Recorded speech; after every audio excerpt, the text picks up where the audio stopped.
Hi అండి. ఈరోజైతే ఈ చేపలు దొరికాయండి. ఇంకా చేపలు అయితే లేవంట. సముద్ర దగ్గర ఏదో చిన్న వల వేసుకుంటున్నారు. అందుకే ఈ చేపలైనా మనకు దొరుకుతున్నాయి. 2 పీతలు అయితే బ్రతికే ఉన్నాయండి. పిల్లలైతే ఈ పీతలతో అయితే కాసేపు అయితే ఆడుకున్నారు. ఇంకా పడిన చేపల్లో కల్లా ఈ చేప కొంచెం పెద్ద చేప అండి. ఈ చేపనైతే మా నాన్న అయితే చేసేస్తున్నారు. ఈ చేప అయితే నేనైతే చేయలేను, పట్టుకుంటా ఉంటే జారిపోతుందండి.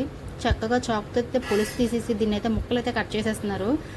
వాళ్ళకైతే బోట్లో చేపలు చేసుకొని వండుకుంటారు కదండి, వేటకెళ్ళిన వాళ్ళు అలవాటు అండి. అందుకే చాకుతో చక్కగా ముక్కలు అయితే కోసేసి చేపనైతే చాలా ఈజీగా అయితే చేసేస్తున్నారు. చేపని మనం పట్టుకుంటే మటుకు ఇది జారిపోతుంది. మనం చేయాలంటే ఎంత లేదన్నా సరే ఒక హాఫ్ అన్ అవర్ అయినా పడుతుంది చేపని చేయడానికి.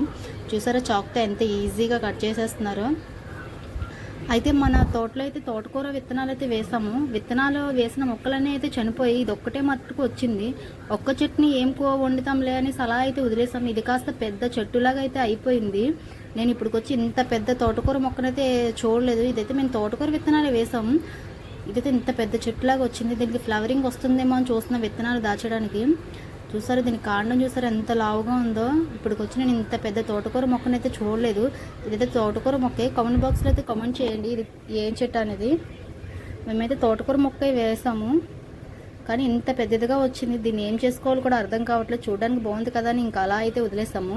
ఇంకా ఈ చేప వచ్చేసి తల దగ్గర నుంచి అయితే ఈ చేపనైతే కోసేసుకోవాలండి. ఈ చేపనైతే నాకు నిన్న తెలియక తలకి సగానికి కట్ చేశాను. అలా అయితే కట్ చేయకూడదంట. ఈ తల లోపల అయితే చిన్న రాయి అనేది ఉంటుందంట. ఆ రాయి మనకు తెలియదంట. మనము నోట్లో పెట్టుకున్నప్పుడు ఆ రాయి మన కిడ్నీలోకి వెళ్ళి అది రాయిలాగా ఫామ్ అవుతుందంట. నిన్న మా నాన్న చెప్పారు. నాకు తెలియక నేను తలకి సగానికి మట్టుగా కట్ చేస్తాను. అలా ఎప్పుడు కట్ చేయకూడదండి. తల పూర్తిగా తీసేయాలంటే ఈ చేపకి చిన్న రాయి అనేది ఉంటుందంట. అందుకే తల మొత్తం తీసేయాలంట. మీరైతే అలాగే చేయండి.